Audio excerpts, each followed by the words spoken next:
Hoy vamos a hablar del Jorobado de Notre Dame, que es una de mis películas sin duda favoritas de todo Disney y que creo que no es una película hecha para niños. Toca diferentes temas bastante interesantes que vamos a ir viendo a lo largo de todo este vídeo.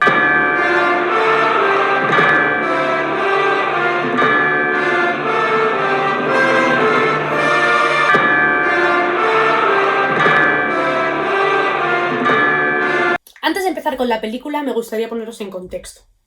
El Jorobado de Notre Dame es una película que está basada en la novela de Victor Hugo, Nuestra Señora de París. En 1830, Victor Hugo fue testigo del desprecio que tenían sus contemporáneos al arte gótico de la época. Se demolieron edificios góticos, medievales, y esto a Victor Hugo pues no le hacía ninguna gracia. De hecho, hasta hizo carteles reivindicativos para que la gente intentara apoyarle y que la gente dejara de demoler estos edificios, pero como que nadie le hacía caso. El caso es que su editor Gosselin le pidió una obra para finales de ese año. Creó una historia de romances desdichados con personajes marginales ambientada en el París medieval e hizo que la Catedral de Notre Dame tomara una fuerte relevancia, ya que se describiría como la testigo de todas estas historias. Hizo largas descripciones sobre la catedral en toda su obra, dotándole de la importancia que Victor Hugo creía que se merecía la catedral.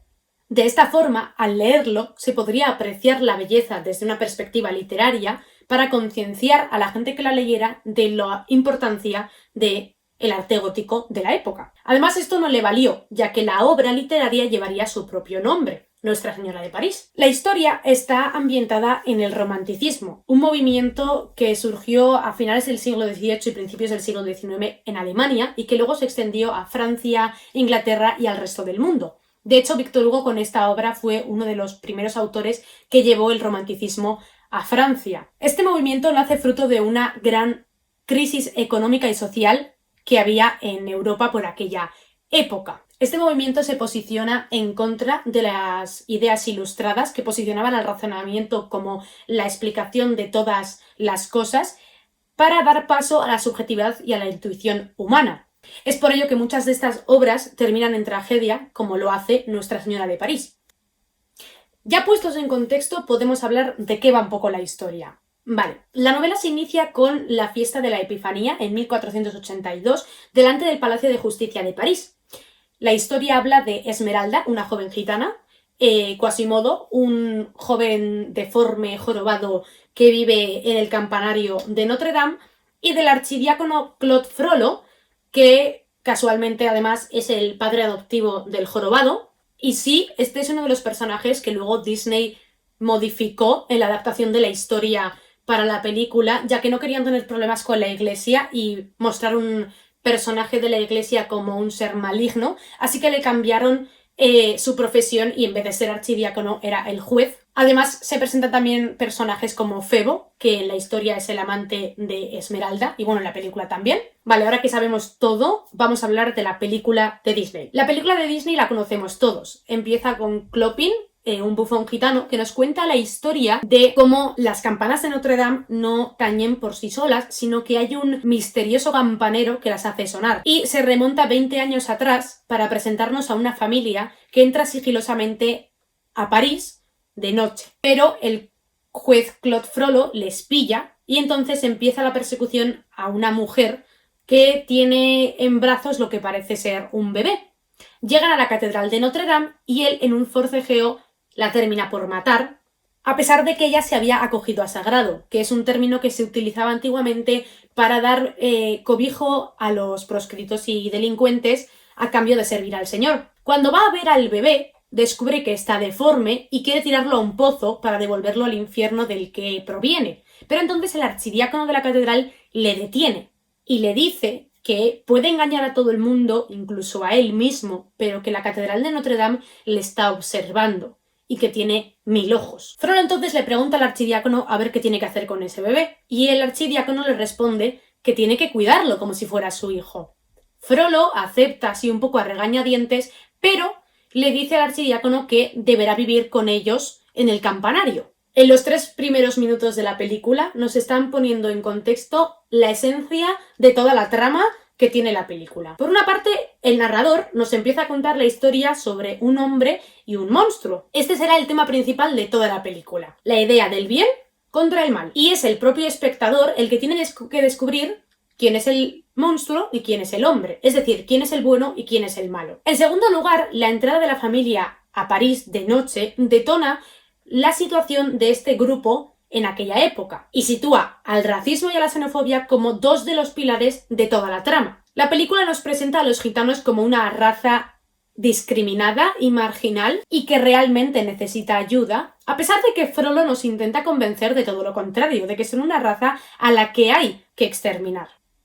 En tercer lugar, el juez Frollo, como antagonista de toda la historia, se muestra frío, cruel y despiadado ante la aparición de la chusma gitana, como él le llama, y de hecho su frialdad y su crueldad aumenta cuando mata a la madre de Quasimodo. Incluso es capaz de matar a un bebé que no tiene culpa de nada por el simple hecho de ser feo. En este caso, el juez, que en teoría es un personaje, es una figura que debe impartir justicia, es todo lo contrario, es un ser injusto, despiadado, frío, sin escrúpulos, que es capaz de matar a un bebé por ser feo. En fin, no es un ser muy agradable. De hecho, es un ser que ve pecado solo en los demás, pero en él, pues, no ve pecado. Podemos observar así la corrupción y el abuso de poder como otro tema recurrente de toda la historia. Y por último, la representación de la iglesia. En la película la iglesia la presenta el archidiácono de la catedral. Se presenta como una iglesia amable y delicada que cuida a los más desfavorecidos y imparte justicia. Y podemos ver cómo el archidiácono de la catedral de Notre Dame no está de acuerdo con las ideas que tiene Frollo. De hecho, es él quien le detiene cuando está a punto de matar al bebé. Y es cuando le dice, te puedes engañar a ti mismo y puedes defender tu posición con los de tu clan, pero si haces esto, o sea, es decir, si matas al bebé, te va a ver todo el mundo. Y cuando habla de todo el mundo, habla de la catedral. Le dice, hay 1000 ojos hay. Poniendo en contexto, uno, a la catedral como observadora de toda la historia, haciendo referencia a la novela de Víctor Hugo. 2, a los santos que le están observando. Hay una escena bastante tétrica en la que los ojos aparecen mirándole a él. Y 3, a la Virgen. Esta última vamos a ver cómo a Frollo le da entre respeto y miedo, cosa que me parece bastante rara y bastante chocante, porque Frollo es bastante machista, pero le tiene miedo a la figura de una mujer. Los 3 primeros minutos de la película se dan temas que, a mi parecer, no son temas a tratar con un público infantil. Estamos hablando de racismo, estamos hablando de xenofobia, del poder de la iglesia, de la justicia divina, de la corrupción, del abuso de poder. Son muchos temas que, a mi parecer, no tendrían que estar en una película de Disney, pero que me parece muy guay que lo hayan hecho así. La historia se desarrolla en la Edad Media. Es una época caracterizada por la suciedad de las calles, el racismo, los prejuicios, la justicia divina. La película empieza, al igual que la novela de Víctor Hugo, en la fiesta de la Epifanía, que bueno, en la película se llama La fiesta de los bufones, y nos cuentan cómo Quasimodo ansía la libertad. Tenemos que acordarnos de que es una persona que está presa en el campanario de Notre Dame, y que Frollo es su padre adoptivo y es el que lo mantiene preso allí porque no quiere que nadie le vea. Ni siquiera quiere que lo relacionen con él y es por eso por lo que lo tiene allí encerrado. En una conversación con las gárgolas, que solo aparecen en su cabeza, Quasimodo decide pedirle permiso a Frollo para bajar a la plaza y poder disfrutar de la fiesta de los bufones, a lo que este le dice que no. Y le da argumentos del palo, es que eres feo y es un crimen que el mundo no puede aceptar. Es que si te ven te van a tratar como si fueras un monstruo. Es como que le está intentando decir que el resto del mundo no te va a aceptar como yo te he aceptado por ser feo y por estar deforme, entonces tienes que mantenerte alejado de ellos. Y en sí el juez tampoco va muy desencaminado. Hemos hablado de que esta historia está basada en la época medieval, donde los prejuicios eran bastante comunes y donde la gente no aceptaba mucho que una persona fuera distinta. Y de hecho luego vamos a ver cómo le tratan durante la fiesta de los bufones y vamos a ver que realmente el juez tenía razón, que el mundo era un lugar frío, despiadado y la gente era muy cruel. Un dato curioso sobre las gárgolas es que en la novela de Víctor Hugo no son personajes y en la de Disney sí. Y es que la novela Víctor Hugo las describía como seres que eran los únicos que no se reían.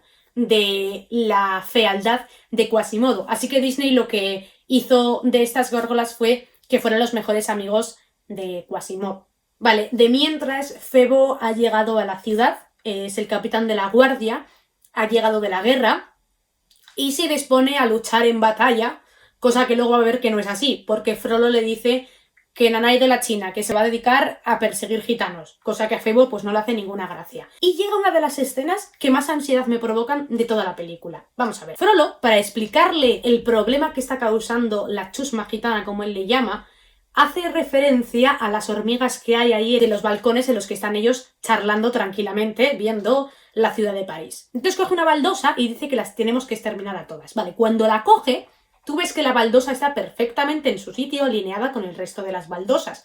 Y cuando va a levantarla y la vuelve a poner en su sitio para machacar las hormigas que hay debajo, la baldosa mágicamente se da la vuelta.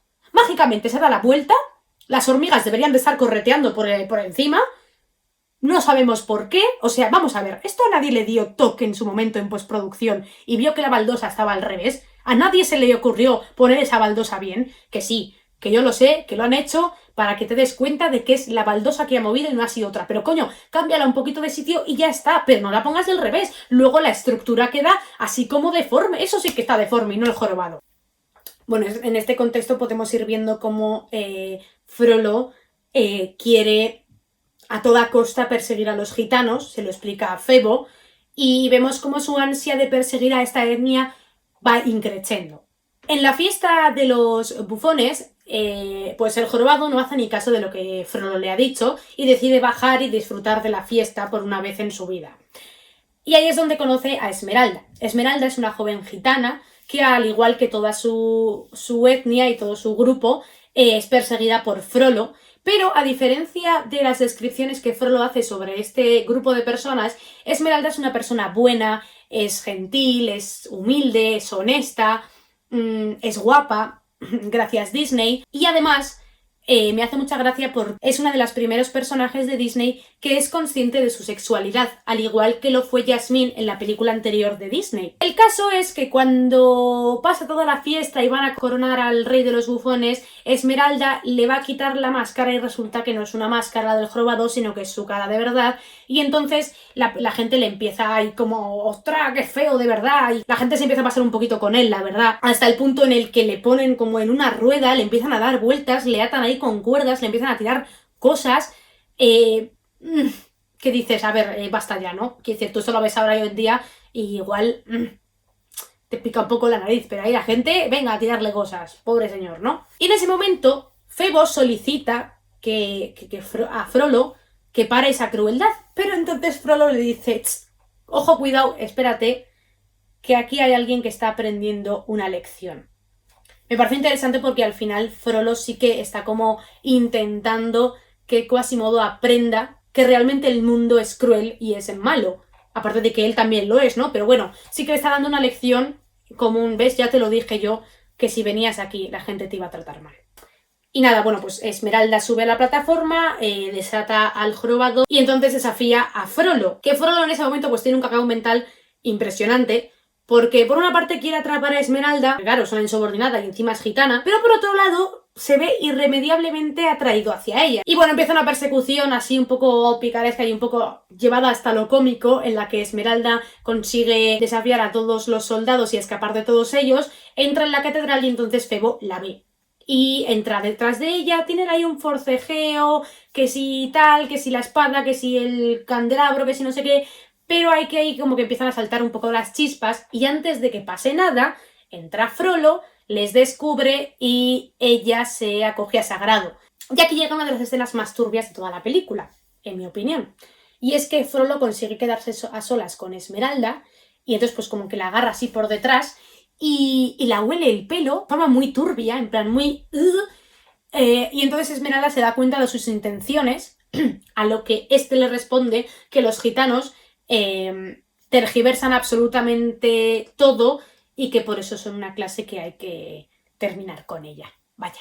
Aquí vamos viendo de forma más directa cómo lo que al principio era una pequeña atracción por su belleza termina siendo una obsesión de Frollo hacia Esmeralda. Después de todo este encontronazo, Esmeralda canta una de las mejores canciones de toda la película, en mi opinión, con unos coros fantásticos, una iluminación impresionante. Es que me encanta esta canción, o sea, es... No sé si podrás oírme, no sé si estás ahí. Mi oración es tan humilde como hablarte a ti. Que Dios ayude con su piedad a los proscritos.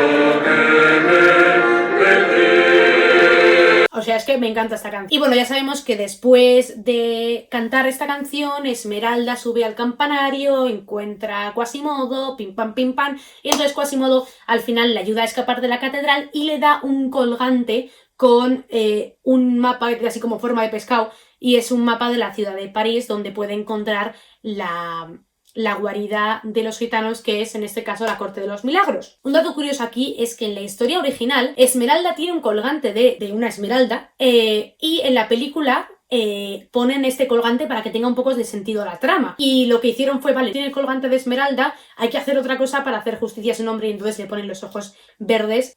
Otro tema súper importante es que ahora mismo hay 3 hombres que están enamorados o en camino de enamorarse de Esmeralda.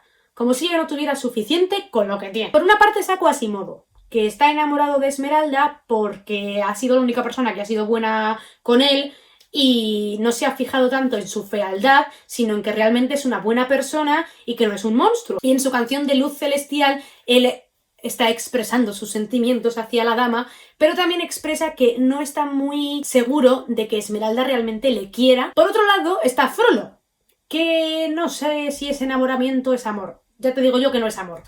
Frollo está obsesionado con esta muchacha. En su canción, Fuego Infernal, él explica cómo se siente irremediablemente atraído por esta joven gitana, pero que no es su culpa, que él en verdad es un hombre de bien, sino que es ella la que le está haciendo desearse, ¿no? Es como, es ella la culpable de todos mis males, y es ella la que me hace pensar estas cosas feas que estoy pensando, de que quiero poseerla, ¿no? Vemos aquí cómo la maldad de Frollo realmente no es una maldad como la que se presenta anteriormente en otros villanos de Disney, que realmente ellos saben que son malos y no les importa admitir que son malos. En este caso, Frollo no admite en ningún momento que es malo, él no ve que haya maldad en sus actos. De hecho, cuando le canta a María, él le dice que es un hombre de bien y que él está intentando hacer todas las cosas bien, pero que es Esmeralda la que le está poniendo trabas en su camino hacia lo divino y hacia hacer las cosas bien para luego ir al reino de los cielos. De hecho, desea a Esmeralda, pero no la desea en plan bien, la desea en plan de si no eres mía no serás de nadie. Y bueno, por último está Febo, que bueno, no canta, entonces como no tiene canción no podemos analizarla,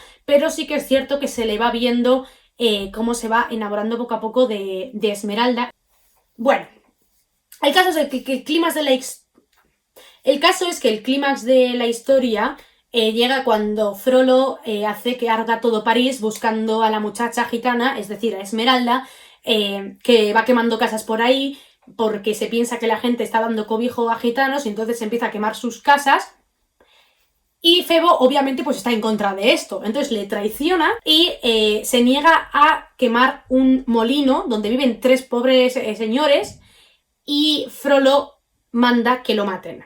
En ese momento, Esmeralda, que casualmente estaba ahí vestida así como de anciana, le da al caballo de Frollo y entonces despista a los soldados y Febo consigue escapar, pero le alcanza una flecha. Esmeralda le coge, lo lleva a la catedral de Notre Dame y le pide a Quasimodo que por favor le cuide y le dé cobijo. Febo, después de recibir un flechazo, se levanta como si nada, así un poco dolido, pero como si nada, y se va en busca de la Corte de los Milagros y Quasimodo pues se une a él.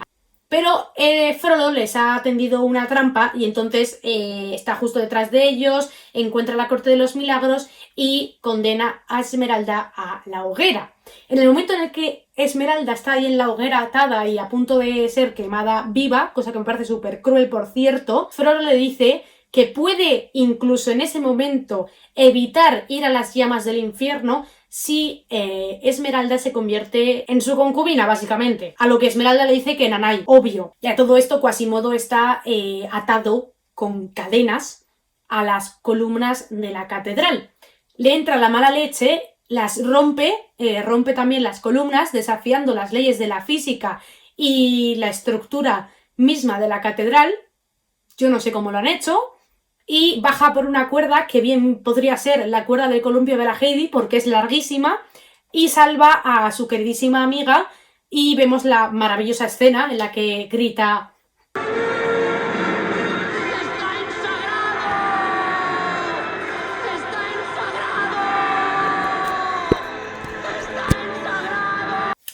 A todo esto, pues se desencadena una pedazo de batalla campal a los pies de Notre Dame, que vuelve a ser testigo de la locura de Frollo y que podemos volver a ver que es ella la protagonista real de toda la historia de El Jorobado de Notre Dame. Y además le está declarando la guerra a la mismísima catedral, cosa que coge esta y lo que hace es empezar a echar fuego por sus gárgolas. Madre mía, la escena es que es una escena maravillosa. Aquí podemos ver cómo la catedral personificada, que bueno, en verdad es el jorobado echando el fuego, pero da igual, se defiende de las agresiones que está sufriendo porque quieren entrar ahí a la fuerza. Y es como una oda al momento histórico que estaba viviendo en aquella época Víctor Hugo. Recordamos que decíamos que estaban demoliendo edificios enteros, entonces estamos viendo como Víctor Hugo la describe como alguien que se va a defender, entonces como que sí, que venís a romper mis puertas y a entrar forzosamente y a derribar mis muros, pues tú tranquilos que yo me voy a defender como pueda, ¿no? Frollo entra en la catedral, va donde Quasimodo, que el pobre está ahí llorando la muerte de Esmeralda,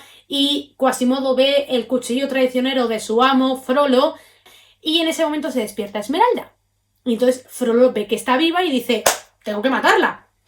Y dice Quasimodo: pues no la vas a matar. La coge ahí, así, cual saco de patatas, y se va haciendo parkour entre las gárgolas, bajo ahí el suelo infernal y en llamas de París, y Frollo pues les va persiguiendo a espadazos. Y nada, pues al final Quasimodo aparece ahí medio a punto de caerse sobre una gárgola y Frollo le dice que él iba a sacrificar su vida para salvarla de Esmeralda, así como lo hizo su madre para salvar la suya, ¿no? Y entonces Quasimodo se queda en plan de ¿what? Y nada, pues lo intenta matar ahí el Frollo. Y nada, resulta que al final de todo Frollo pues está ahí subido a una gárgola y cita lo siguiente.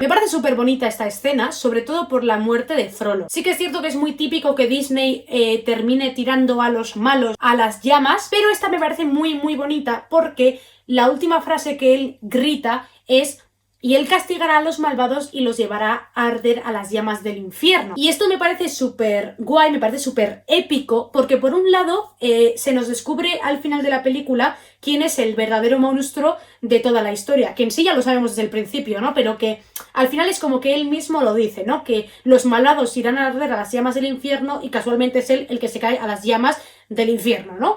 Y por otro lado, el uso de un texto, bueno, de lo que parece ser un texto bíblico, para que él termine de morir, ¿no? Durante toda la película hemos visto como el poder de la iglesia ha ido marcando diferentes hechos de la misma trama y vemos como Frollo ha sido el que usaba las creencias de la iglesia para ir en contra de ciertos grupos, en este caso del grupo de los gitanos, pero en este caso va a ser él quien reciba el castigo divino de la iglesia, ¿no? De lo que decía en ese momento el texto bíblico. Entonces me parece súper guay que él mismo se coma sus propias palabras y que sea él quien muera. Y bueno, lo que más me gusta de esta película es que es la historia de un hombre que se obsesiona con una mujer que jamás podrá tener, que pertenece a una etnia que él está persiguiendo y que le lleva a una locura desenfrenada, ¿no? Al odio masificado y a arremeter contra aquellos que realmente necesitan de su propia justicia. Es un hombre lleno de prejuicios, malvado, sin piedad, que castiga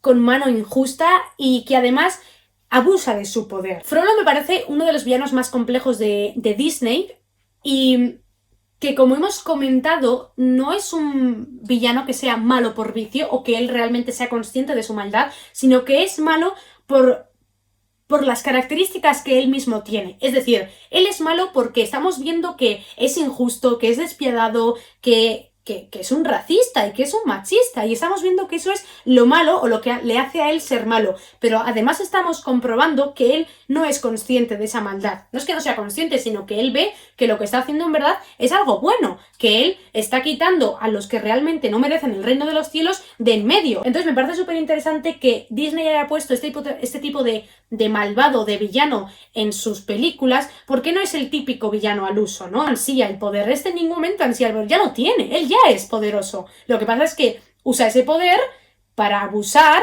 de unas personas que están en este caso marginadas, ¿no? Me parece muy guay cómo han representado a este villano en toda la historia.